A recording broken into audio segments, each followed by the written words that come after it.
Result వచ్చేసింది madam. వచ్చేసిందా? Case solved అని చెప్పాను కదా. హంతకుడు మీ కస్టడీలోనే ఉన్నాడు.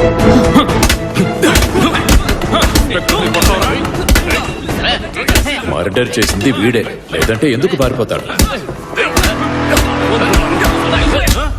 బెడ్రూమ్ లో ఉన్న శాంపుల్ మీరిచ్చిన శాంపుల్ పెర్ఫెక్ట్ గా మ్యాచ్ అవుతున్నాయి. హంతకుడు ఎవరు సార్? 2 శాంపిల్స్ పంపారేంటి? అవును, ఇద్దరు సస్పెక్ట్స్.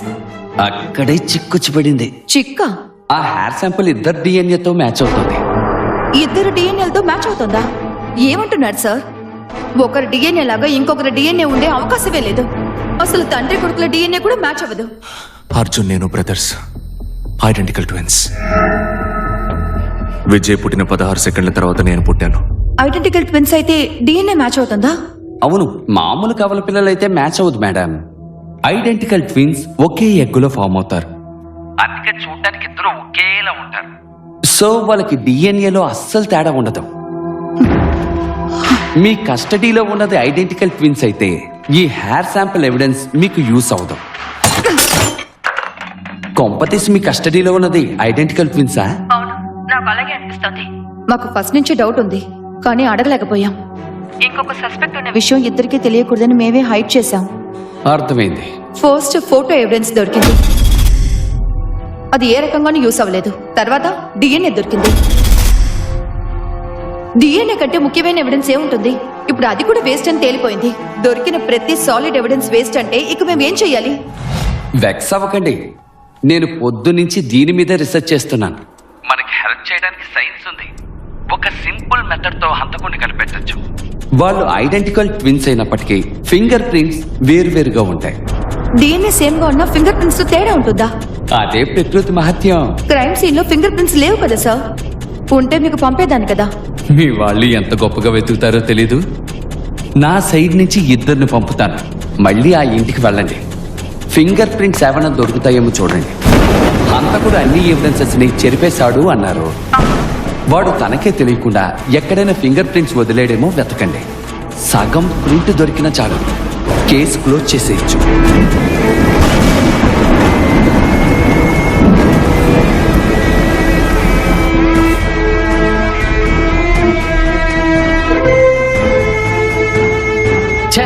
వెతికిన చోటే మళ్ళీ వెతికిస్తుంది, చిరాకొచ్చేస్తుంది. ఫింగర్ ప్రింట్స్ ఉంటే ఆ రోజే దొరకవా? వాళ్ళేమో ఇల్లంతా కడిగేశారు.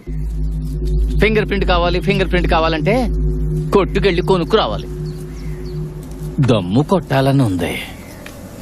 ఊరుకోన్నా, ఆ గయ్యాలి చూసిందంటే అంతే. నేను లోపలికి వెళ్తున్నాను. ఫారెన్సిక్ టీం నెక్స్ట్ ఇక్కడికే వస్తుంది. కళ్ళతో చూస్తే ఫింగర్ ప్రింట్స్ కనపడతాయా? అసలు ఇది ఫారెన్సిక్ వాళ్ళ పని. మధ్యలో నన్నెందుకు చావగొడుతోంది?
మ్యామ్,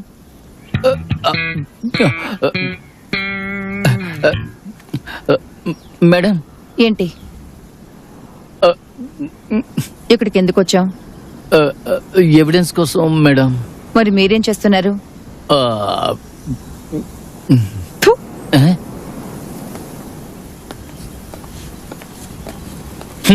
ఎవిడెన్స్ అని దుబ్బేస్తుంది. ఛా, ఎవిడెన్స్ ఏమన్నా నా డిక్కీలో దాచుకున్నానా? చెప్పండి మేడం. మీ వాళ్ళ ఫింగర్ ప్రింట్స్ ఏవి దొరకలేదని చెప్పారు సార్. కేసు సాల్వ్ చేయడానికి ఇంకేదైనా సైంటిఫిక్ వే ఉందా సార్? సైంటిఫిక్ సైంటిఫిక్ వే ఒకటి ఉంది, బట్ అది కొంచెం కష్టం. ఏదైనా పర్వాలేదు, చెప్పండి. మీరు మీ పోలీసు బ్రెయిన్ ని యూజ్ చేసే హంతకుని పట్టుకోవాలి. నేను ముందే చెప్పాను కదా కష్టమని. అమ్మ నాన్న ప్రేమించి పెళ్లి చేసుకున్నారు. ఇద్దరిళ్లలోనూ ఒప్పుకోలేదు. నాన్న లాయర్, అమ్మ బ్యాంక్ ఎంప్లాయీ. ఇద్దరికి కంపాటబిలిటీ ఇష్యూస్ ఉండేవి. అభిప్రాయ భేదాలు వచ్చాయి. ప్రేమించినప్పుడు తెలియలేదు, పెళ్లి తర్వాత తెలిసిందే.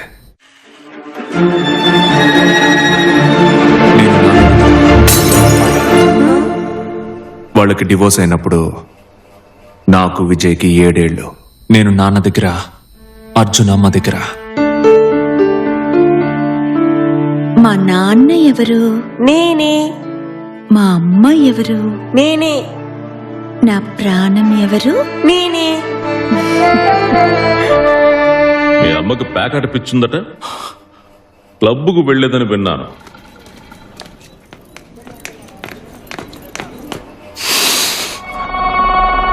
ఆడు చెప్పాడా? వాణ్ణి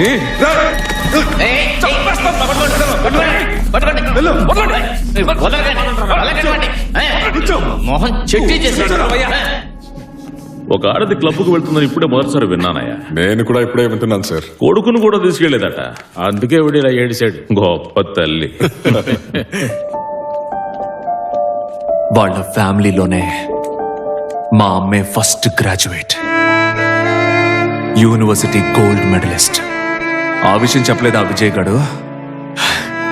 కాలేజ్ అయిపోయాక బ్యాంకులో పిలిచి ఉద్యోగం ఇచ్చారు. మా అమ్మకి సహాయం కావాలని ఎవరొచ్చినా సరే చేతిలో ఏముంటే అది తీసిచ్చేసేది. ఇదంతా చెప్పలేదా నాకు? ఆపరేషన్ చేస్తేనే బతుకుతారని చెప్పారు మేడం.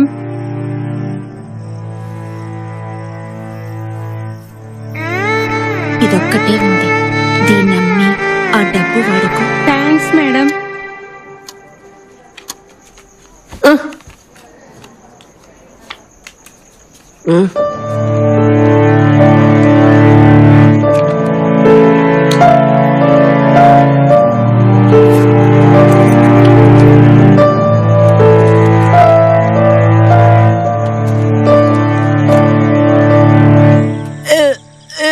ఖాళీ కడుపుతో మిక్స్చర్ తిన్నావు కదా, అందుకే.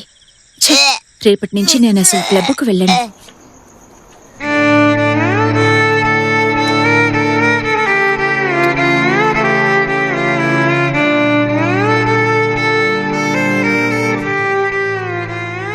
ఆ పేకాట మా అమ్మకి ఎప్పుడు ఎలా అలవాటైందో తెలీదు. అది ఒక రకమైన రోగమే. ఈ మధ్య దానికి లూడోమేనియా అని పేరు కూడా పెట్టారు. మా అమ్మ మనసులో ఏం కోపం, ఏం బాధ ఉందో ఎవరికీ తెలీదు. కానీ ఎన్నో ఏళ్లు వాటిని మనసులోనే దాచుకుంది. ఆవిడికి మ్యారేజ్ లైఫ్ సెట్ అవ్వలేదు. ప్రెషర్, స్ట్రెస్ ట్రిగర్ అయిపోయింది. మనిషిగా పుట్టిన ప్రతి ఒక్కరికి ఏదో ఒక వీక్నెస్ ఉంటుంది. మా అమ్మకి పేకాట. అందుకని మా అమ్మ చెడ్డదైపోతుందా? ఏ, మీరెవరూ లంచాలు తీసుకోవట్లేదా? అంటే మీరందరూ చెడ్డోళ్ళేనా?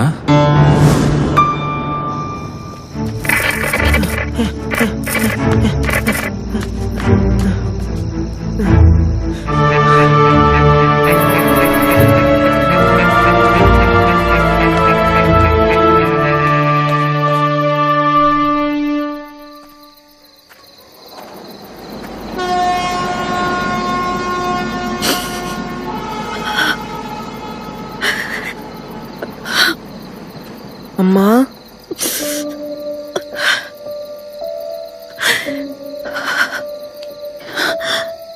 ఈ నెల కూడా జీతం మొత్తం పేకాటలో పోయింది. ఏం చేయాలరా ఇప్పుడు?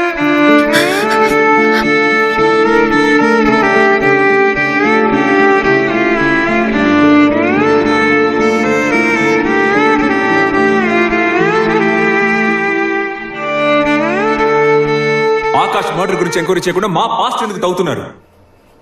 విజయ్ని అర్థం చేసుకోండి ఫస్ట్. కంపల్సివ్ లయర్ వాడు. నోరు తెరిస్తే అబద్ధాలు. 10 మాటలు మాట్లాడితే అందులో 8 మాటలు అబద్ధాలే అవుతాయి. సైకాట్రిక్ ట్రీట్మెంట్ తీసుకున్నాడు 1 సంవత్సరం. తెలుసా మీకు? నేను సైకాట్రిక్ ట్రీట్మెంట్ తీసుకున్నాను అంటున్నాడా? ఒకసారి మెంటల్ హాస్పిటల్కి ఫోన్ చేసి అడగండి, ట్రీట్మెంట్ తీసుకుంది నేనా వాడా అని. 16 నుంచి 17 1 సంవత్సరం ఫుల్గా లోపల ఉన్నది ఎవరు? ఎంక్వైరీ చేసి చూడండి, హ్యాపీగా ఎంక్వైరీ చేయండి.